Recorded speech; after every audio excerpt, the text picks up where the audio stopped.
Beyond just a really classic Slayer song and the nickname for Josef Mengele, the Angel of Death is a label that would be given to another man decades after the infamous Nazi doctor. Donald Harvey was the last person anyone thought would be a serial killer. Unassuming, unobtrusive, gentle, and kind, he was a nurse's aide and worked in a hospital. The last thing someone pictures when they think of a cold-blooded killer. But beneath the smooth, soft, gentle, and seemingly loving exterior lurked a dark force, powerful, that it would propel Harvey to murder scores of victims. Inside the brightly lit white walls of the hospital, far away from the Ted Bundys and Peter Kurtens of the world, Harvey would stalk his prey right in front of all of his colleagues and coworkers. None would be the wiser that he would turn out to be the cause behind the mad and macabre string of deaths that seemed to follow him like a black shadow wherever he went. While Peter Kurten and Ted Bundy stalked their victims in public and performed bloody, even gory, acts involving sex, torture, mutilation, and necrophilia, Harvey had absolutely none of these traits, which is why he's both so fascinating and so terrifying. Here are 10 interesting facts about the serial killer Donald Harvey, the Angel of Death. Number 10. The medical killer. Donald Harvey worked in the medical industry for most of his life in various ways. His first job was in 1970 at Marymount Hospital, now called St. Joseph Hospital, in London, Kentucky. Once he entered the industry, Harvey didn't waste any time and would make his first kill that year, when this supposedly soft, quiet, and gentle nurse's aide would kill Logan Evans. Harvey took a sheet of blue plastic and a pillow and smothered Evans until he died.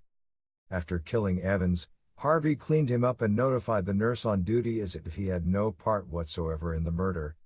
This would be the beginning of a long series of homicides that wouldn't be uncovered until 1987, 17 years later. Number 9. Sexual abuse and rape. Like all too many serial killers and other tortured souls, from poetry to entertainment to everyday life, Donald Harvey experienced significant trauma at the hands of sexual predators in his life. He joins Peter Kurten and Robert Maudsley and so many other killers in sexual abuse being a prominent part of his story toward the beginning of his life. Whenever he would visit his grandmother as a child, Harvey would be sexually exploited by his Uncle Wayne, which may have contributed to his problems with relationships and murders later in life. He would also be raped by a roommate in 1970, the same year his murdering spree began, when he was 18 years old. Number 8. Back-to-back murders. Harvey was quickly off to the races after an initial taste of blood. After murdering Logan Evans on May 30, 1970, his next kill, though it started off by accident, would be the next day. After Evans, Harvey murdered a man named James Tyree by using the wrong size catheter. After he inserted the catheter, he held Tyree down until he vomited blood and died. How Harvey wasn't caught at this point, with 2 deaths back-to-back at his place of work, right beneath the noses of all of his colleagues, is pretty amazing, but that's exactly what happened. Number 7. Natural-born killer. Unlike most serial killers, who kill for the first time to test the waters, and then return to it several years later, like Jeffrey Dahmer, for example, Donald Harvey was unusually comfortable and immediately natural when it came to killing people. Maybe it was the lack of grisly bloodshed and not having to hide or dispose of bodies, but the rapidity with which Harvey took to killing his victims is alarming and horrifying. To think that, at any time, a killer could be stalking, lurking, waiting, and hiding among us in plain sight like Harvey managed to is almost too twisted for comfort. After less than a month had passed since his back-to-back murders, Harvey would go on to commit his third. On June 22, 1970, Donald Harvey killed a woman named Elizabeth White in a sickeningly twisted fashion. He cut off her oxygen supply and watched her die. Apparently, White was sick, elderly, and miserable. She was said to have been praying for death. Harvey would go on to say that this was his first mercy killing. Number 6. Occultism. Also in 1970, Harvey began a sexual relationship with a married man named Vernon Mitten. Min was an undertaker who was into the occult and would expose Donald Harvey to it, though he apparently wouldn't let Harvey participate because he wasn't a member. Min also gave Harvey information on how the human body reacts to various things done to it, such as oxygen deprivation. Though their relationship lasted only 7 months, it would have an impact on Harvey. Later, in 1977, Harvey would claim to meet a spirit guide named Duncan, who he said helped him pick his victims. Number 5. Bathing the dead. Unlike other serial killers, who often take long breaks between their murders, Harvey seemed to maintain a steady bloodthirst that would continue through the 1970s. Less than 20 days after killing Elizabeth White, Donald Harvey murdered a man named Eugene McQueen. McQueen was not supposed to be laid on his stomach due to a medical condition. Harvey ignored this and rolled McQueen over, allowing him to die by drowning in his own bodily fluids. In order to cover up his third murder, Donald Harvey proceeded to take McQueen into a bath and tell the nurse that he wasn't looking good. The nurse, however, told him to continue, so he bathed the freshly dead man. For some time to come, Harvey would be made fun of by hospital staff for bathing a dead man by hand, something Harvey took in stride. If only they knew the whole story behind this sinister event. The hospital would go on to cover up what happened, and Harvey would be free to kill for years to come. Number 4. Body count rising. Harvey's lust for blood was seemingly insatiable, and his methods were quiet. He was poised to kill again and again for some years to come.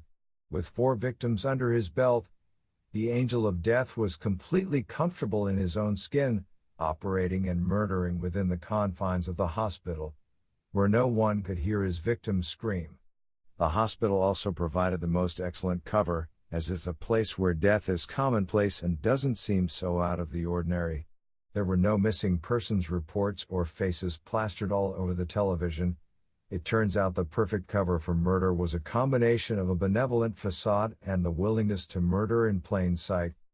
After Eugene McQueen, Harvey would go on to kill 6 more people somehow without arousing suspicion, all before the end of the year 1970, bringing his total body count for that year to 10 victims.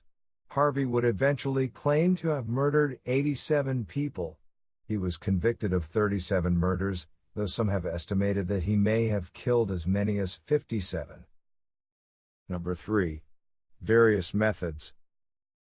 Harvey murdered his victims with a variety of methods, from suffocation to hooking them up to faulty oxygen tanks, like he did to Harvey Williams on July 12, 1970.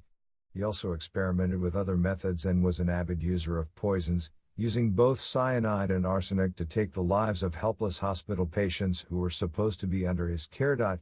He would even try, sometimes failed, experimental methods, such as injecting victims with hepatitis and HIV. He admitted to all of this in his lengthy confession.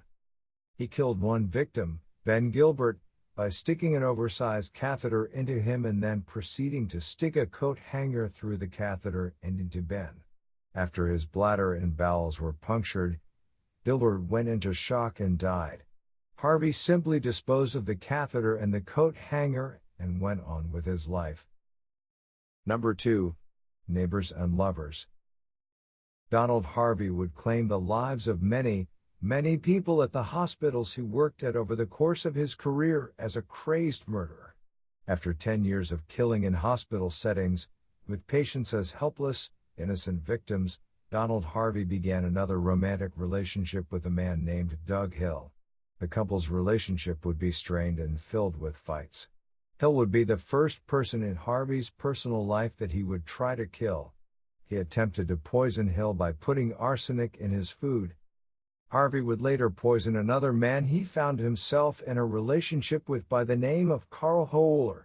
After discovering that Hohler had been having sex with other men in the park on Mondays, almost like clockwork, Harvey began poisoning his food with arsenic on Sundays to make him sick so that he wouldn't be able to go to the park the next day. Beyond this, Donald Harvey would attempt to hurt and kill anyone who got close to or between he and his lovers, whether the intrusion was real or imagined. He tried to inject a friend of Hohler's with hepatitis B and HIV. The hepatitis made her very sick, although she did not contract HIV, and she didn't die. Another poisoning would later come when Harvey successfully laced a pie with arsenic and fed it to a neighbor who he felt was getting too close to his lover. Number 1. Random confessions. Donald Harvey would ultimately make 2 confessions to all of the murders he committed up until each point. On March 31, 1971, Harvey was arrested for burglary while insanely drunk. Overwhelmed and out of his senses, he actually confessed to all of the murders he committed up until that point, but the police didn't believe him. Afterward, they let him walk straight out of their hands, something that happens with an alarming frequency where serial killers are concerned. This would be the first of 2 confessions from Donald Harvey. The second came in 1987, after he'd been caught and arrested, and the evidence had mounted against him. He would ultimately be convicted and sentenced to spend the rest of his life in prison. On March 20, 2017, Donald Harvey was found lying in his cell. He had been severely beaten by another inmate, and he died 2 days later.